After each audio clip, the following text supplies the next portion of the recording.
everyone, welcome back to another episode of Banking and Crypto Guide. In today's video, I'm back with another tutorial episode on how to log into your Dollar Bank account. Watch the video till the end to learn how and subscribe to our channel if you've not yet. Also, press the notification bell icon so that YouTube will notify you whenever we post a new video. Open up a web browser of your choice to begin. In the address bar at the top of the screen, type in dollar.bank and press enter on your keyboard. You'll find yourself in the official website of Dollar Bank, which looks like this. Dollar Bank offers online banking services including online checking and savings accounts, loans, mortgages, small business banking, and much more. If you've recently enrolled into online banking for Dollar Bank, you can easily go ahead and type in your login information in the text box that appears. But if you've not enrolled for online banking yet, click on the sign up link and follow the on-screen prompts in order to register yourself. Once you have an account, type in your user ID, right where it says user ID,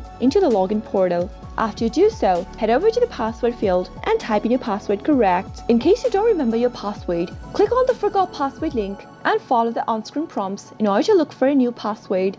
If you want the system to remember your user ID, you can check this Remember User ID box before logging into your account so that next time you try to log into your account, you won't have to type in your credentials again and again. But remember to leave it unchecked before logging in if you're using a public device or a shared mobile device. Finally, after entering your credentials and you're ready to log in, click the login button in green and you'll be logged into your Dollar Bank account right away. I hope the tutorial was helpful. If it was, go ahead and give us a thumbs up. Comment down below in the comment box if you have anything to say to us. I'll soon be back with more tutorial videos like this. Goodbye till then.